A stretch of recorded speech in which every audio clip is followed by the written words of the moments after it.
Hey everybody, what's up? How's it going? Hey, gosh, man, it's October.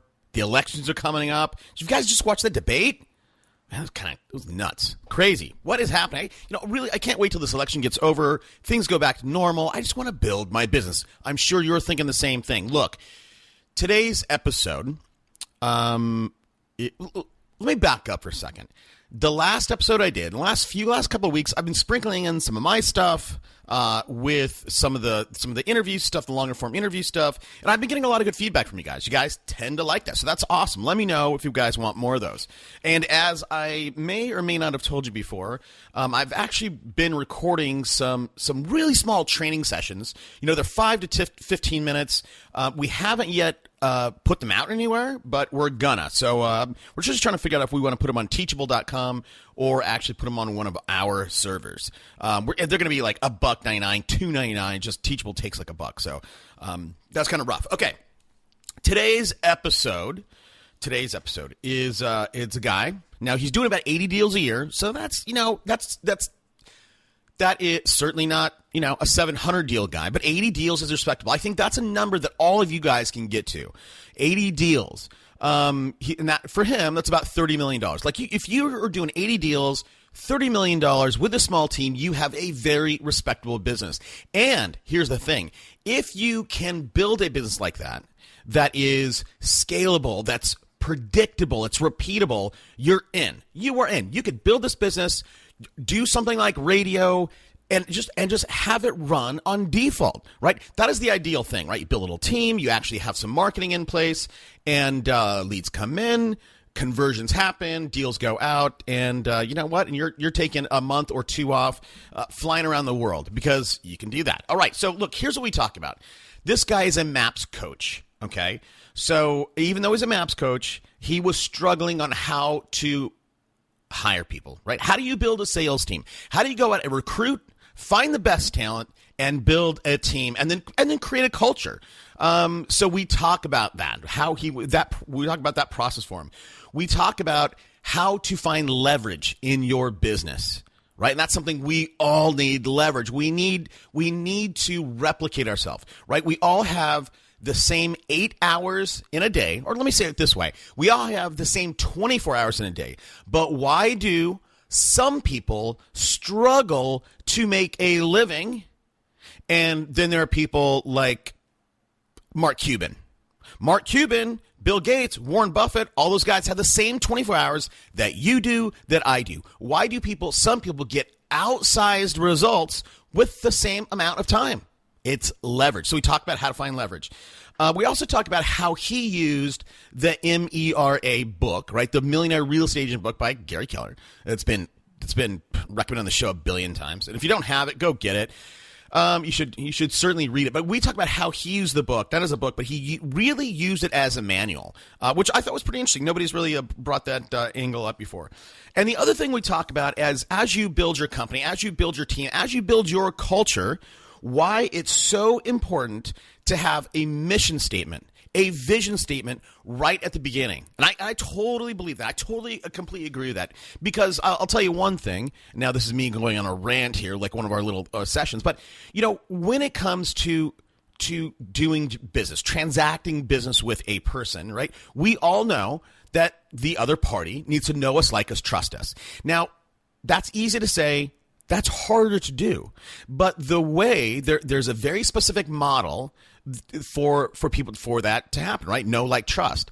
And the way is, here's the sequence, because there is a very distinct sequence. The sequence is 1, indoctrination, and I'll explain this in a second. Indoctrination, then you have engagement, then you move into ascension, then you move into segmentation. Now, I don't want to take a whole lot of time explaining this, but basically, right, indoctrination is the other party, the market as a whole, getting to know who you are, what you do, what you stand for, what your mission is. So once people know what Toby does, what I stand for, what my mission is, then we can move on to engagement.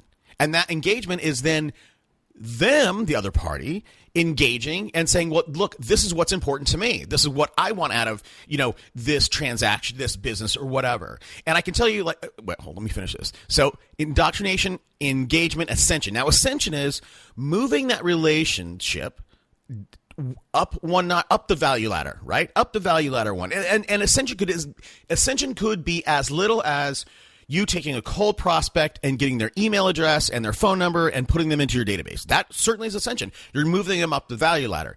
Ascension could be doing a listing presentation. Ascension could be taking an online Facebook friend offline and having coffee with them, right? Ascension could be doing a listing presentation. It could be all the way up to, right, signing that contract. So when you guys think about building your business, right, in a repeatable, predictable, scalable way, it must always follow that model, right? You need, well, again, especially for it to be repeatable. Indoctrination, engagement, ascension, segmentation. That's the last piece, segmentation. And segmentation, there's a lot of ways to look at segmentation, but segmentation could be as little as, are they a buyer or are they a seller? It could be, do they want to list or buy something in the next 30 days? Or in the next 6 months, right? Because you are going to communicate with a prospect, whether it's a buyer or seller, you're going to communicate on a different frequency level and a different messaging aspect if they want to do something next 30 days, right? If somebody's going to do something to take action in the next 6 months, well, your frequency is going to be less and your messaging is not going to be as it's just going to be different, messaging and frequency. So segmentation is the last piece. Indoctrination, engagement, ascension, segmentation. All right, I don't even know how I got onto that. And I get onto rants like that every now and again. All right, okay, so that's what today's episode is about. I will tell you really quickly a couple things. One of the last episode I did, I'm talking about we are in Q4. We are in Q4 right now. Right now is the time when real estate listings, real estate pendings start to drop, and we're going to see a trough in December.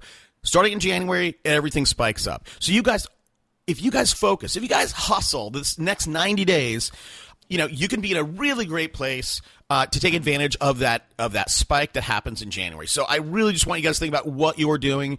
We're signing up for people. We always sign up a ton of people for radio in Q4. So if you're interested in doing radio, send me an email. Take a look at some of the others. Here's what I'd like you to do. Go to superagentslive.com. If you haven't got on my list, get on my list. I talk to my list. I engage with my list in ways that I only do it if you're on my list. So sign up on the landing page and start getting some of my emails. The other thing, when you get there, what I'd love for you to do is there's a tab that says grow your business. It surfaces or projects much better on a desktop rather than on mobile. You can all works on mobile, but it's just just the images are so much better on desktop. So whatever your mode of communication, go to the superagentslive.com, check out that grow your business tab. Look at some of the stuff that we do there. Really cool. I will tell you that I've been talking about this thing. We've had this thing literally on the servers in development for like a year. It's stupid. It's needed, but it's basically an emails done for you product where even if you grow your list, I always tell people, be deliberate about growing your list. Be deliberate about growing your database. Give away a free ebook that says, hey, how to sell your house for the most money in 30 days. Get people, it drives me crazy. All right, I don't want to, seriously, if I start going on this, I'm going to keep going. But we have this thing, the site's almost done. So if you have a list and you just don't know what to send, right? We have 200 completely templatized emails. Cut, copy, paste, send to your list. We want to make it a no-brainer for you to communicate early and often with the people that you meet and that you get in your database. All right. And if you want early access, send me an email. That's it, man. Hey, let's get to it. Welcome to Super Agents Live. This is the one place where you can come and hear the most successful people in real estate. You'll hear how these super agents built their businesses, how they stay productive, and how they stay motivated. Who am I? My name's Toby Salgado, and I made my first $1 million in real estate. Yeah. And I'm your host for the next 30 minutes while we talk to yet another amazing real estate entrepreneur. Stay tuned.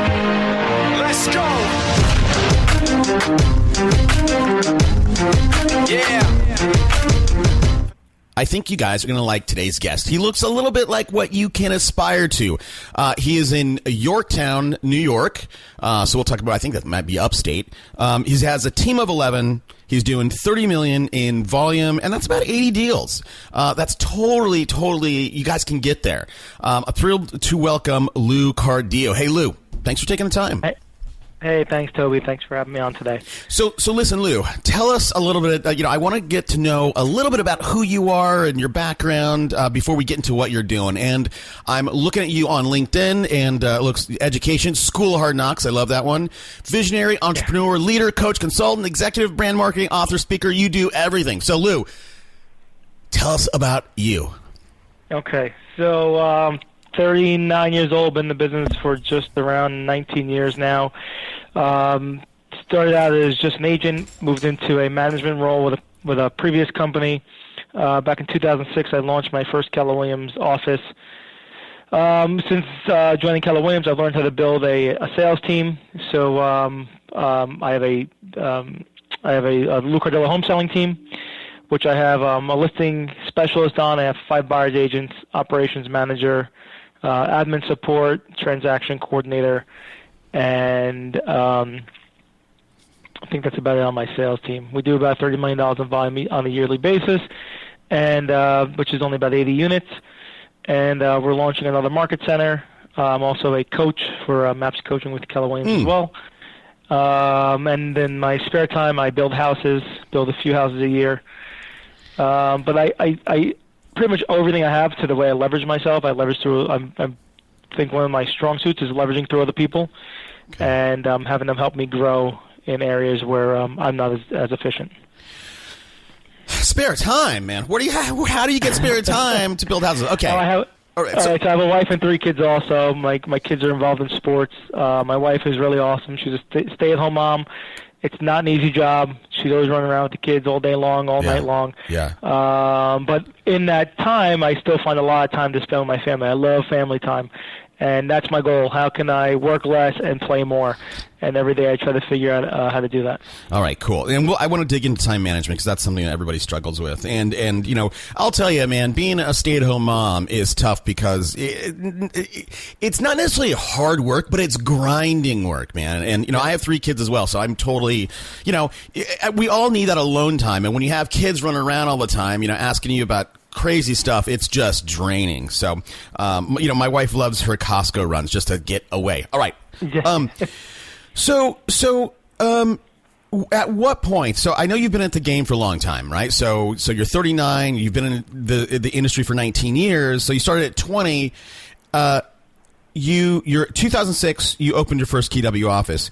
When did you make that transition from? Because you made the transition from agent. You're on the front lines, right? Then into management. Then at some point you built a team, and then you became an owner, right? Correct.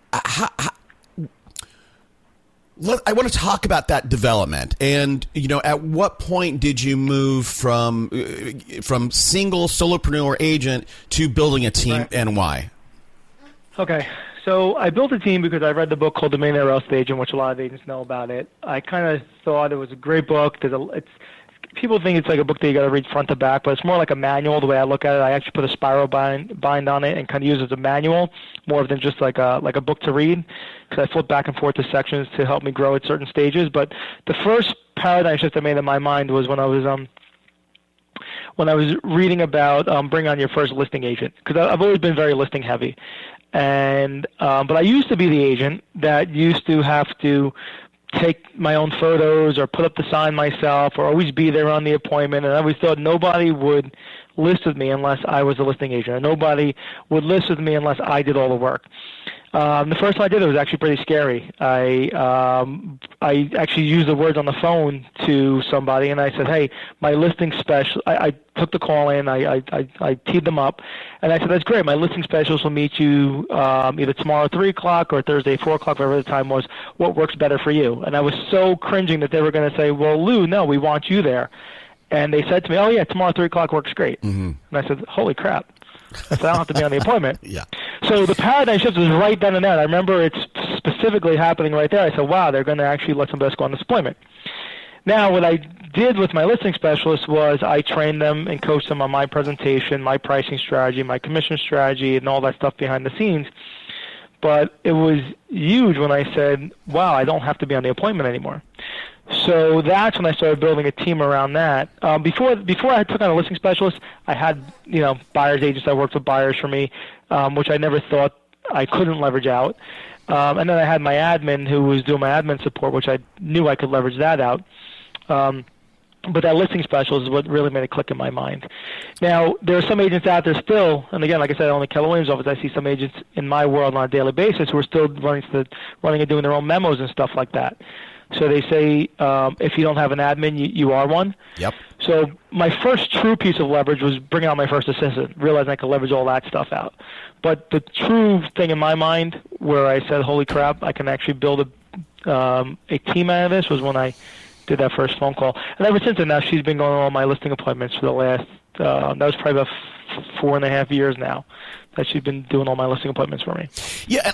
So that's a good point. And I think that the deal is, so number one, it's a mindset shift. But number two, absolutely mindset. You were coming at this, and I think it's a mistake, right? A lot of people come at this, they think that they're the business, and if you are the business, number one, right? You only can do so much. You're only going to get so big, and that's a mistake, right? You are growing, and I'm saying this to the audience, right? But you are growing a company, a business, and nobody expects, right? When you go hire, Apple for something, you don't expect Steve Jobs or Tim Cook, right, to show up, right? It's somebody else, right? You're running a company. So that's awesome.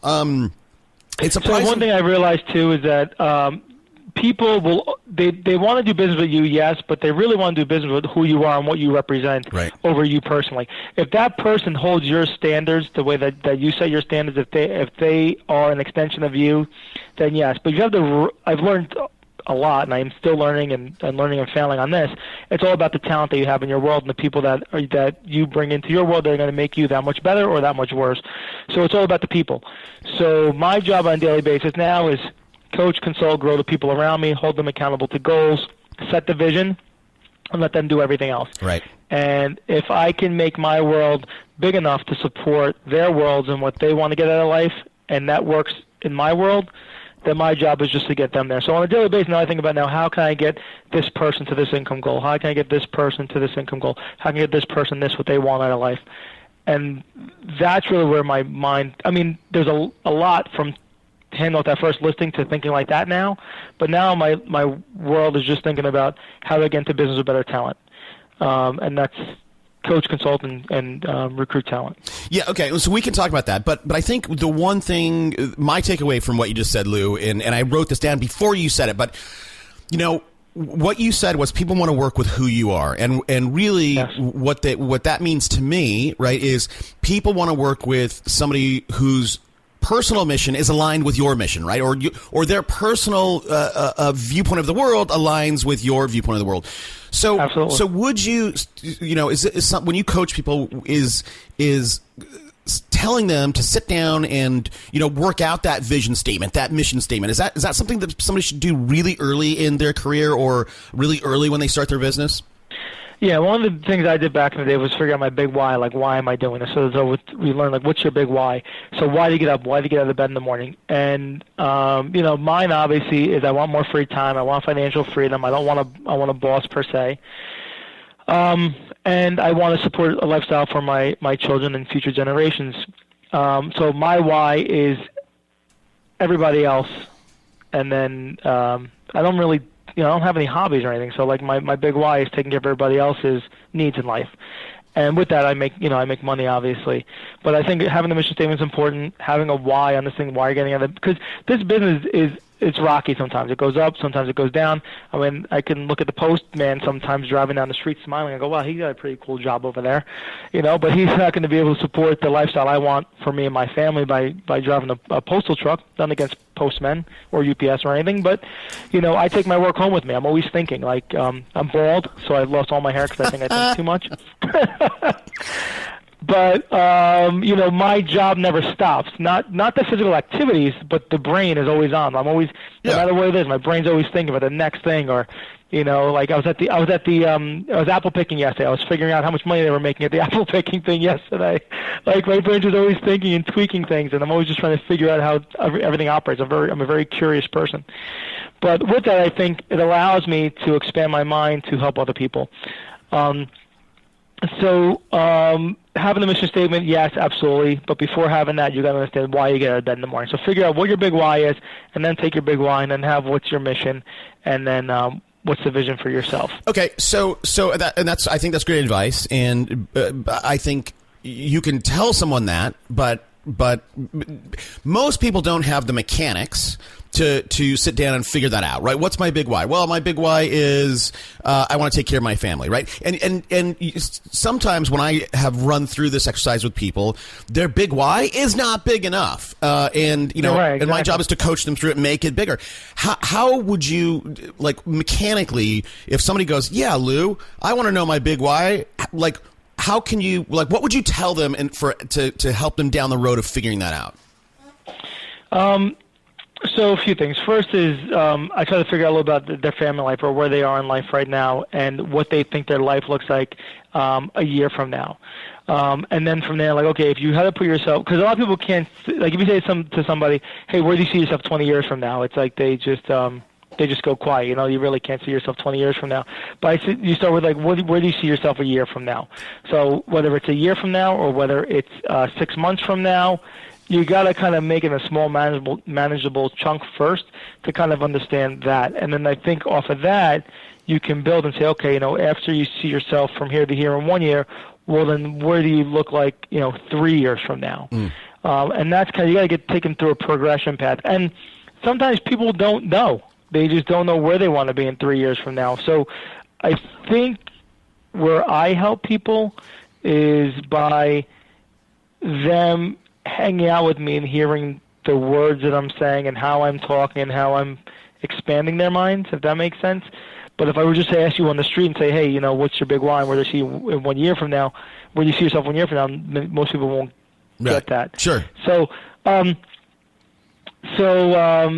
a book which is called The Dan Sullivan Question. I don't know if you ever, I think that's what it's called.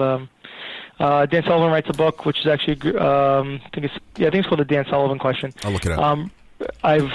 I've looked at that book. It's a small read. It talks about, it kind of talks about your big why. It talks about coaching questions you should ask yourself, or coaching questions you ask other people when you're in a coaching consultation relationship with them. I'm trying to think of other ways. See, a lot of the training and stuff I get is through my Keller Williams organization. So unless you're Keller Williams and watching or listening to this, a lot of the stuff, I'm trying not to just drive everyone towards the stuff that we have, because I don't know if they can get access to it. Sure, but, that's right. And I just looked up Dan Sullivan Question, A Bigger Future. Okay, but look, so I'm gonna switch gears on you a little bit. Okay, so you're a MAPS coach, right? And you coach the people around you to help them, figure out their why, to figure out a bigger future, and then you help them get it. Now, here's the interesting thing about this show, right? I have giant brokers listen. I have everybody listen to this show.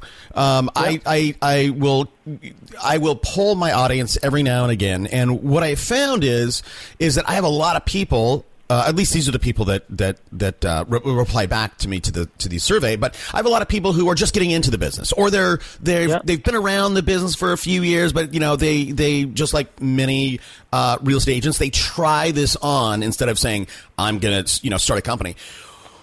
And as you and I both know, Lou, right, there's a giant washout percentage, right? We know that the people getting in right now, a lot of them, 70% of them will not be here 12 months from now, right? Correct. So what, from you being a MAPS coach, I'm sure you can see some easy fixes with many, many people. What is the most common thematically theme or thing that you see that if most people just fix this, it would change their life, change their business drastically? Is that a crazy question? So the one thing I think that, well, first of all, they say lead generation is key. Go out and lead generate, take in more leads. Now there's just lead generation, lead conversion. So those are the few things you got to fix on the activity side. But honestly, what I try to, I don't want to use the word fix with people, but when I do my calls, a lot of the people I talk to, they don't want the accountability piece of how many calls you make, what did you do, blah, blah, blah. Like, they want somebody to help them think bigger. So where I believe my value is to people is I get them just thinking a little bit bigger on each call and getting them to have a paradigm shift like I did and let them just transition. Like, there are people in my world who've been in my company since I've opened there, even before that are still just agents, and they just don't get it. So they say, I think it's when the teacher's ready, the student will show up. You got to get to a point in your life where it actually clicks, because if you don't have the mindset to be a business owner or to be bigger than yourself, the activities aren't going to fix that. Yes, you'll start making more money, but then you'll start working more hours on a weekly basis, right, and you'll have a crappy life. So it really comes down to, when are you ready? Like, when are you ready to actually do this and dip your toe in the water and go bigger than yourself? So that's where I try to figure out where people are. Like, where are you right now? How much? Because there are people who are doing $30 million in business a year in my market that are just doing it all by themselves, or have maybe like a little piece of leverage, like in admin. We're doing the same volume, but I'm working 15 hours a week. Yeah. So when I look at my life, I say, you know what? Would I do 30, 40, 50, $100 million in volume a year? I want to work less to do that. I don't want to work more. So, but that's what I want. So I got to figure out from people, what do they want? And do they really want something bigger than themselves? Because sometimes it's very scary. Now you got to worry about other people's incomes, salaries, what their lives depend on. Some people don't want that. They think it's like this big management thing. But one of the biggest things I fix or try to talk with people about is, do you really want this to be bigger than yourself? And if you do, what does that look like? So that's really where I go with people. The activities is a whole other piece. If they're doing 12 units a year and they want to get to 36, well, okay, fine, I can coach you with systems and scripts and dialogues to get to that next level. But that's not really what most people want. They want to see themselves bigger. Like, I want to give a bigger vision for themselves from where they are today than where they could be in 2 or 3 years, just by asking themselves a different series of questions. Yeah, okay. Like, if you say this, right. Like, So if you said this, go ahead. Sorry, Lou. So Toby, if we were having this discussion 3 years from today, and you were looking back over those 3 years, what would have had to happen in your life, both personally and professionally, for you to feel happy with your progress? That's one of the questions in the Dan Sullivan question. So that question there could get someone thinking bigger. But most of this comes down to, can you have that paradigm shift in your mind to think bigger? I have much bigger goals for myself, and my job is to get myself there with my team. And that's what I struggle with on a daily basis. How can I make my world that much bigger for everybody around me that I need to support their worlds and where I see myself 10 years from now? Okay, so you bring up, right? So that's an interesting. I don't know what the right word is, but there's almost something at odds with that, right? Because and I'm not picking on you, Lou, at all. I really want to tease this out with you. So, in a lot of ways, what you have been explaining in the last 4 or 5 minutes is the fact that when you are building your business, when you're building your life, in some ways you're saying it's 80% mindset and 20% mechanics, while most people who have smaller lives than you or smaller businesses than you think of it the other way, right? It's 80% mechanics and just 20% mindset, right? What do I do to get more leads, right? How do I increase my lead conversion numbers? But a minute ago you said, if you just want to go from 12 transactions to 36, I can give you the script. I can give you the mechanics. You go just implement it and get you there. Okay. So, number one, is that an accurate statement? Yeah, it's accurate, and that's accurate. Yep. How then for somebody like you, Lou, who you appear to have mastered the mindset piece, what is it on the? I guess it's leverage. The other piece of which I didn't really talk about is the leverage. Is that I have my inside sales agent making all my. So, if you're a single person, you get okay. So when I started in the business. I was cold calling expireds. I was door knocking. I was doing FISBOs. I was doing all that, and I still do that with my team every now and then. I have scripts and dialogue conversations with them. But I have everyone. So I take all the activities it takes to get a listing, which is the phone calling, mailing, like everything is leveraged out. I don't really touch any of that anymore. All my calls are being made by my calling team. My agents are making calls. My buyer's agents are making calls. So I guess if we break it down, the activities in my world are still happening, but just not by me personally. Everybody else around me is doing it on my team. And they're being held accountable to my standards and the scripts, dialogues, and who Lou Cardillo represents. But, yes, if you are a 12, 15, 30 unit a year person, you probably are still doing most of that yourself. Right. And then maybe it is 20% mindset. But now I don't want those activities back. My mind is like, I don't want to make those calls anymore. I don't want to do this. I want to figure out ways to make them capture more. So now when we look at our ratios and say, okay, we made 400 calls and we got 400 dials to X amount of talk-tos, to X amount of appointments, to X amount of conversions. I look at the ratios now and how can we tweak that and make it better, and how can I make them better? Right. So yes. Yeah. No, I get it. And I mean, it's all numbers, right? If you can start to, you know your numbers, right? Number one, so you have to track it, to measure it, and to manage it. And then once you know that call to appointment ratio and your appointment to close or convert ratio, then it's all about just turning up the knob, right? Turning it up, number one, and then optimizing the activities along the way and juice out a couple more percentage points on the call to appointment. And one thing that we learned too also is that, or one thing that I've learned, and since I'm, quote-unquote entrepreneurial, and there's so much out there for me to try to grab a hold of, is there's so many shiny objects and silver bullets out there that people just want that next best thing. So like they say, if you want to get rich in real estate, sell tools to real estate agents because they'll buy everything. They don't, man. They don't. We'll talk about that. They're because I sell stuff and they don't. But but go ahead. Sorry. So the thing is that if you just focus on like 2 or 3 key things that works, whether that's FSBOs, whether that's expired, whether that's an online marketing campaign, or whether that's a direct mail campaign, like you just wholly focus on like 2 or 3 key activities, you can build a millionaire real estate agent business off those. You just got to kind of shut everything else off, focus on those, and make those the best pieces possible. So I'm very marketing-based, prospecting enhanced.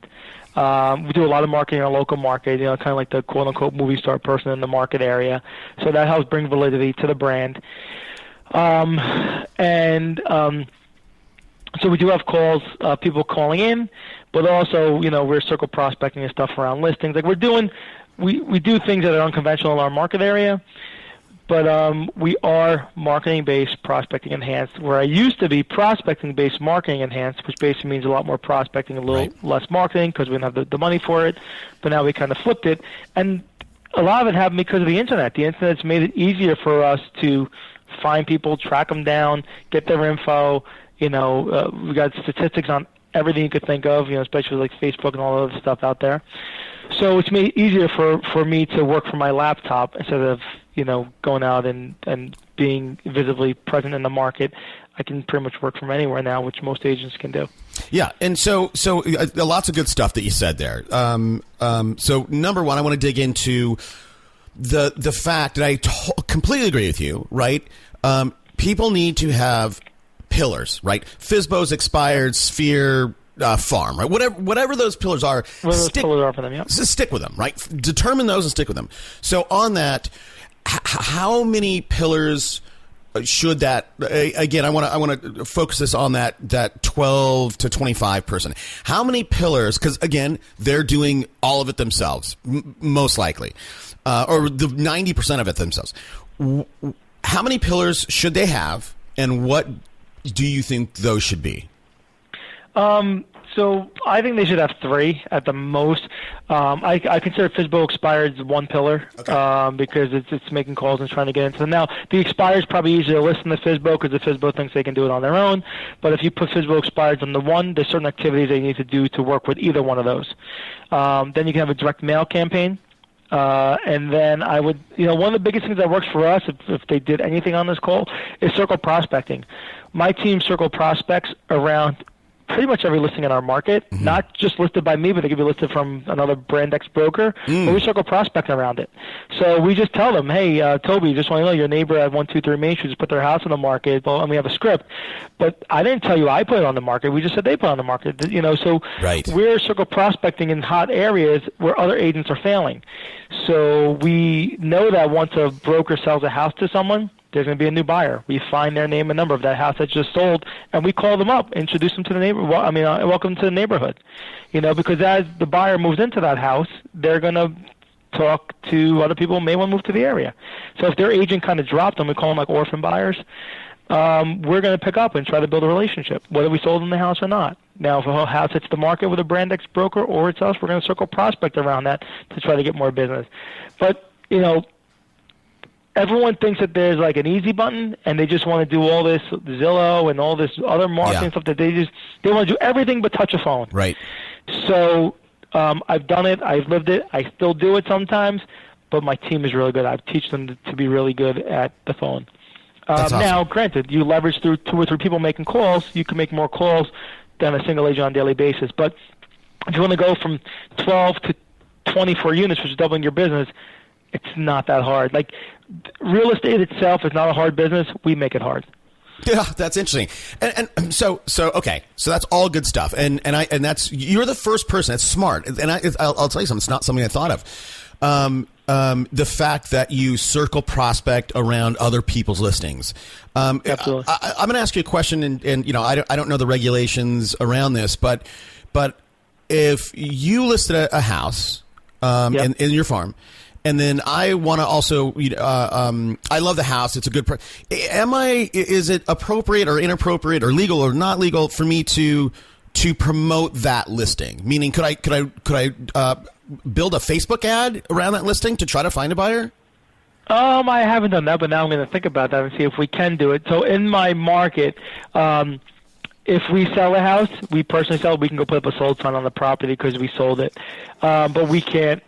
I don't think we can market the house. I've never done it, but I don't believe that once it's under an exclusive right with another broker, that we can actually market it. So, no, you have to get permission to do the marketing on it. Now, if you have IDX on your website and you have everyone others listing on your website, there might be a way around it on the internet because of the IDX sharing. But I don't think I can do any kind of print or direct mail saying that this house came on the market. I'm going to put some thought into that, too, because I think especially if it was in your farm, I think that would be brand enhancive to you. Okay, so going back to what you were saying earlier, there are 2 kinds of business. Today you are a marketing-based business. So what that means is, to me, is that you're building an attraction business, right? You're out there, you're doing all this stuff, and you're attracting people to you, right? Whereas when you first started, you were prospecting, right? That's a chase business. You're chasing people down to try to get them to, build a relationship or whatever. When was that a mindset shift for you, or was that a dollar sense shift for you, or was that just you seeking leverage? Why did you make that? I think it's smart to do, and that's the way I build businesses. But how did you get there? I knew that I wanted people to. Yeah, I always knew I wanted people to call me, and I always knew that the easy earned business is people who are calling and say, "Hey," like we call quote unquote "come list me" leads, like, "Hey, come list me." That's what I always try to strive for. I just needed to make sure that I had money in the bank to do that, and it wasn't until I actually. So I've always had a like some sort of a home sale guarantee that I learned of a long time ago, where I had some sort of a guarantee tied to something when I started doing my marketing. Yep. But I always made it about me, myself, and my brand. So people, like, on my for sale sign, I have my name and my face. People buy into it when they drive by it. They kind of feel like they know me because they put the name and face together now when they see it on the sign. But we offer a 60-day home sale program now. If you don't sell it, we'll buy it. But what I've always done, I guess what I'm saying is for my marketing, when I went from prospecting to marketing base, was I always made sure that I had a call to action on the reason why somebody would call me right now. Not just like an offer, like, hey, call me for a free CMA or something like that. Like, I've always done something out of the box, something that no one else really did, so that I would seek out motivated sellers and people who needed to take action now. So everything I do now, I try to make sure that the people who are calling in are calling with some sort of a real need on some sort of a marketing thing, not just.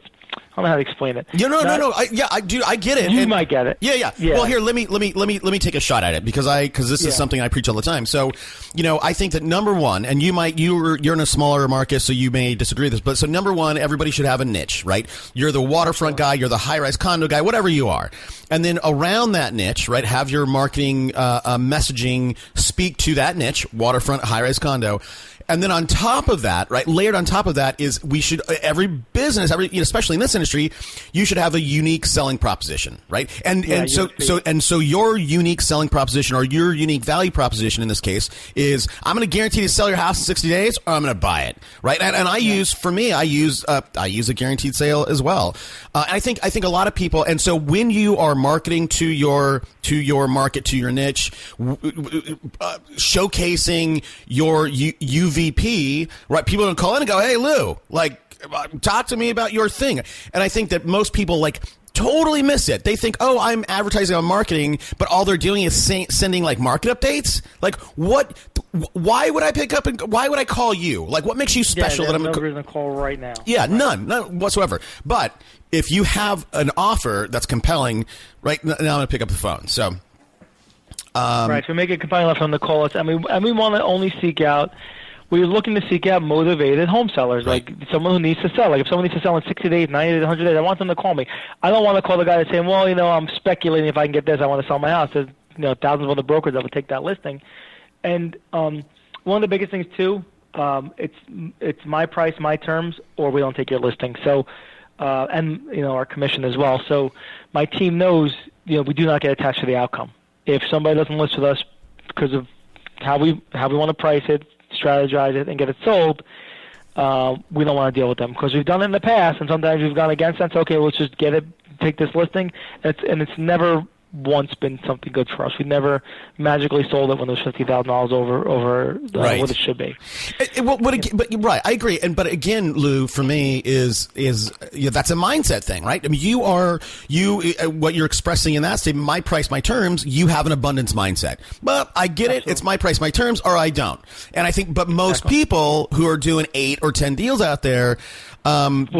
They'll just do anything to get the listing. They'll do anything to get the listing. Sure, I'll take it $50,000 over, and they walk out that door with a contract, and they go, "God dang it, man! Hopefully I can get these guys in a month to reduce the price, right?" And that never happens.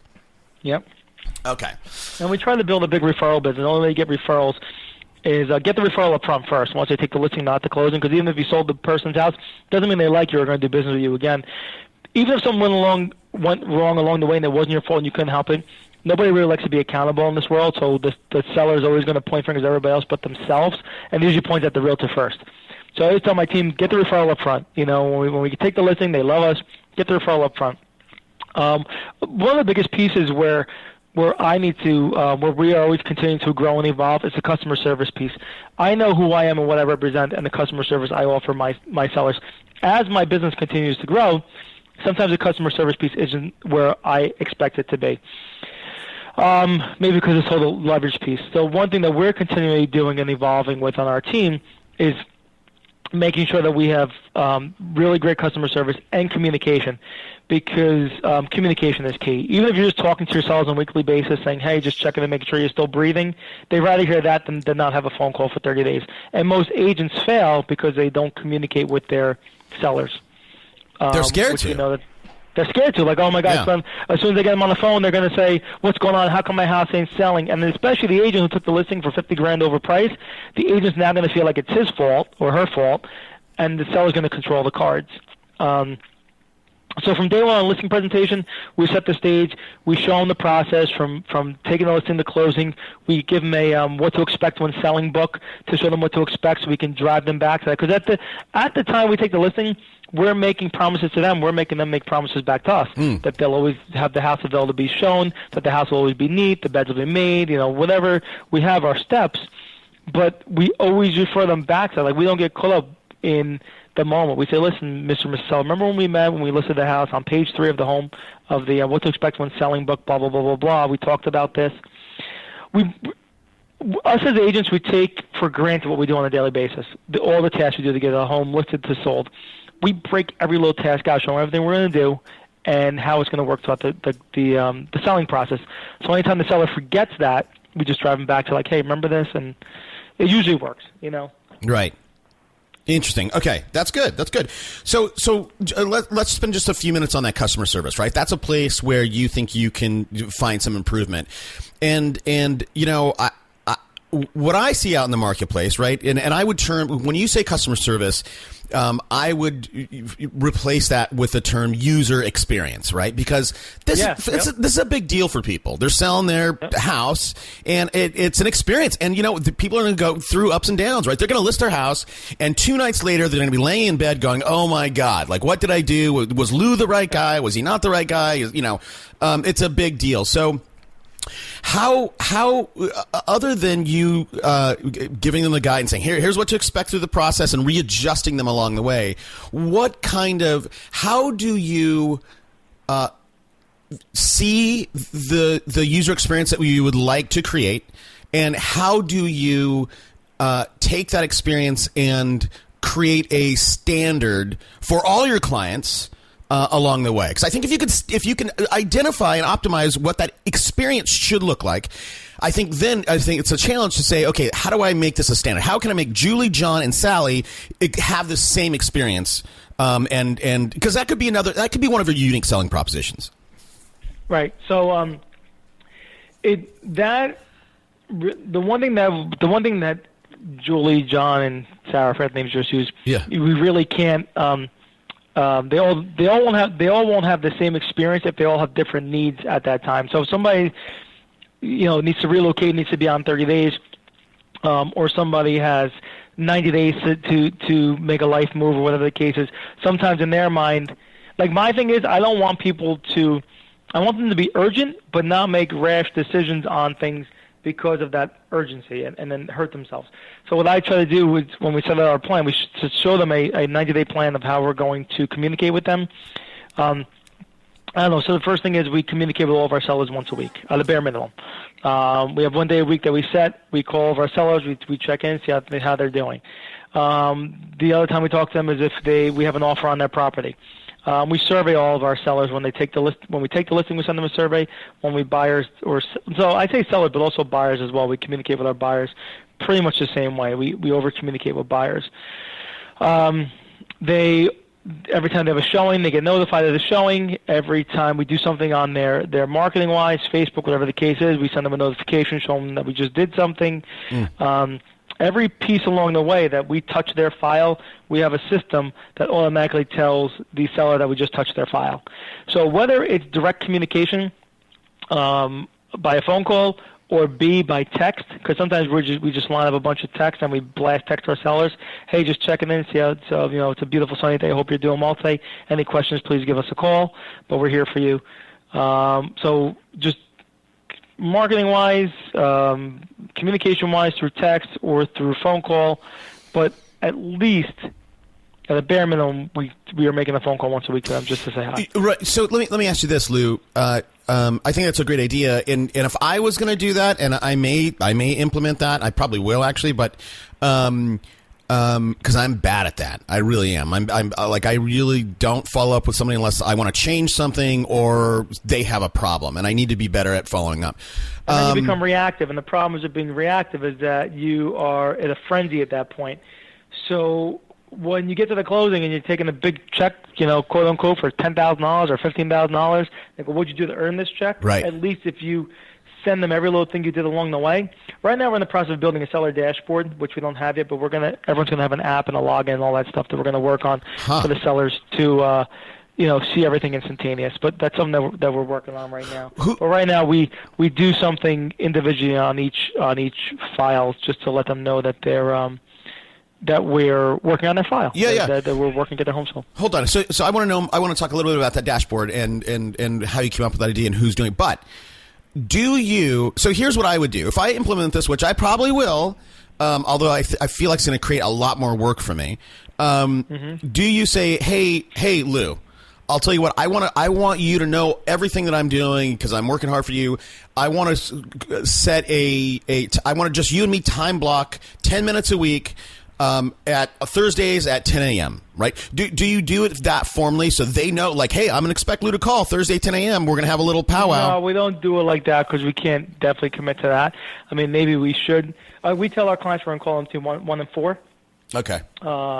Because we're like, so when I take the listing, just, on a side note, we set the expectation with the sellers of when we are available, when we're going to talk to them, We don't say, hey, call me, here's my cell phone number, call me 24/7 whenever you need me, because if you put that in their mind and you're out with your family on a Sunday and they call you because something's urgent in their world that really shouldn't be urgent, they're going to say, well, you said you'd be available 24/7. Then if you tell them, well, I'm sorry, or that, apple picking or something, they're not going to care because you told them you're the 24/7 agent. So we set the stage from day one when we take the listing on how we're going to communicate and when we're going to communicate with them. And if it's urgent, and it's urgent, they can reach out to us, but we do not say we're, 24/7, like, picture of us holding a phone in our hand, something like that. Yeah. Well, I'll tell you, I think that not only is that dangerous, I think that conveys the wrong message. If you tell me, hey, Toby, I'm here for you 24/7. You got a problem, you have a problem in something that I define as a problem, which maybe is 90% of the time is not a real problem. I think you come off as needy. This guy really needs my deal. Maybe this is not the right guy. So I think that's a wrong message as well. Yeah, agreed. Okay, we got to start wrapping up here. I'm going to ask you this crazy question, just because you've been at this for so long and you do so many different things. What's something I should have asked you that I didn't? Something you should have asked me that you didn't. Oh God, I don't even know. It's a hard question. I've been asked it before too, and it's, I don't know how to answer. What's something? Yeah, because That's okay. I actually do on my listing presentation. Are there any questions I should have asked you that I didn't? And they usually say no. So I've never had that question asked to me, though. I guess if it came down to more talking about, that mindset leverage piece, well, no, we talked about that. Well, okay. Okay, got something or no? Because No, I really don't. Okay, I really that's right. don't. So here's I'm just going to ping you right now. So we always ask for a book recommendation, and I'm just setting that in your brain. And I'm going to come back to it. But you talked about Millionaire Real Estate Agent, written by Gary Keller, and that's something that's a book that everybody should have. It definitely is a playbook. But the tagline is leads, listing, leverage, and I think too many people take that as gospel. Leads, listings, leverage. And if I wrote the book, and it's definitely not as catchy, I think it should be leads, systems, leverage, because leads are one thing, and you'll figure out how to convert better, but the way you really find leverage is systems, right? Whether that is an actual process or a system. People, exactly right. Would you agree that without systems, right, you can only get so big? Of course you would. Right. So where I am right now in my world, it's more about today. So I guess if there's one question that you didn't ask me was, what do my systems look like? We're very systems based, and we're continuously improving on our systems to make that user experience better and to make the agents better with us, to make sure that they have all the tools that they need. Because as we're not just building systems for myself and my sellers, we're building systems for other people to use. So now we're working on something called Mega Agent Expansion, which I'm sure you've probably heard from other people within the Keller Williams system, expanding into other markets with your brand. So that's one of the newest big things that we're working on. But now, I guess that's one question you should have asked me. Okay. But one of the things that we're doing now is that because we're going to be expanding in other markets across the country with our brand, is we need to be really, really honed on our systems and our processes and our checklists to make sure that it's kind of like a quote-unquote franchisable system that other people can buy into and use. So right now, even just thinking expansion and thinking, franchise model, we're honing up the systems in our hub for our lead generation, our admin, our support locally, which is making it better for future expansion partners.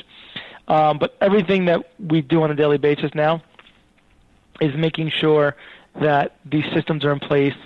Like, I look at it this way. So the way I look at real estate is that most agents can get to a certain production level on their own, just because they're entrepreneurs. They just haphazardly get somewhere. But once you go from entrepreneurial to purposeful, a lot of agents never get there. They never time block. They don't focus on what they need to focus on to become, to get to that next level in life. But we can get them there, because a lot of things, people don't get into real estate to say, hey, I love doing paperwork. Hey, I love putting stuff into my database. They get into real estate because they want to go out and work with buyers and sellers. They want to talk. They want to hug and kiss and show houses. So I teach agents, listen, you go and do what you do best. Let us handle everything else. So if we become if we can create a culture where we're like the strongest back office for you to go do what you do best, which doesn't mean you're not lead generating. You're still out networking. You're doing lead generation in your local markets. You are making phone calls, FSBOs, expired, stuff like that. But what we do on the back end is creating that culture of making you shine better and doing all the stuff, because a lot of agents, they can't, they tell sellers all the time, hey, I'm going to do A, B, C, D, and E for you just to get the listing. And not that they have bad intentions, but because they have so much going on and their worlds are all over the place, when they fail on something, the seller calls them out on it, then they feel like, oh, crap, I lied to that guy. But they always had the intention to do it, but they just never got to it. So if you can go out and tell sellers that we're going to do A, B, C, D, E for you, and they hand off the file and we do it, they'll go from 4 to 10 to 12 to $15 million in business like that. But we're their support staff. Got it. Okay, that's awesome.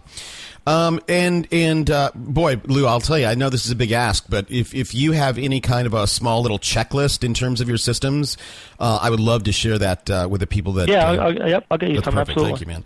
All right, let's go back to that book recommendation. You can't. Well, wait. Here's. I'm going to give you the setup, and then let me tell you, you cannot recommend MREA. It's been done a billion times on the show. All right, so here's the setup. I'm an aspiring agent. I have $25. What book should I go buy right now? Can I say the one thing? I'll let you do it. That's a good book. The one thing is no. great. So if you're $25 and you are the one book I would buy that I love is called Fanatical Prospecting by Jeb Blount. Okay. JEBBLOUT, Fanatical Prospecting. I think it's a great book. I love it. It's not a Keller book. It's called Fanatical Prospecting. So another book I would look at is called The 5 Levels of Leadership by John Maxwell. Yep. It's another great book on leadership-wise. But Fanatical Prospecting Perfect. can help agents understand the lead generation process better and how to prospect better. Perfect. So everybody, if you want to, and again, if you're starting out, you need to be prospecting based. Fanatical Prospecting by Jeb Blount. If you want a free copy of that, you can use our link. Go to audibletrial.com/superagentslive. Sign up for Audible, and they'll give you a free copy. Hey, Lou, look, I always tell my listeners, if they've gotten anything out of this, to reach out and say thank you to you for, look, you're a busy guy, you're building houses, you're building teams, you're doing a ton of stuff. I appreciate you taking the time out. Where can people find out more about you or just reach out and say thanks? They can call me in my office at 914-848-1222. That's 914-848-1222, or they can email me at Lou, L-O-U, at CardilloRealEstate.com, Lou at CardilloRealEstate.com, or just Google, or you can Facebook me, Lou Cardillo, and I'll talk that way too. There you go. Cardillo. Lou, thanks, man. I appreciate you taking the time. Thanks. Have a great day. See you, bud. Bye-bye. Let's go.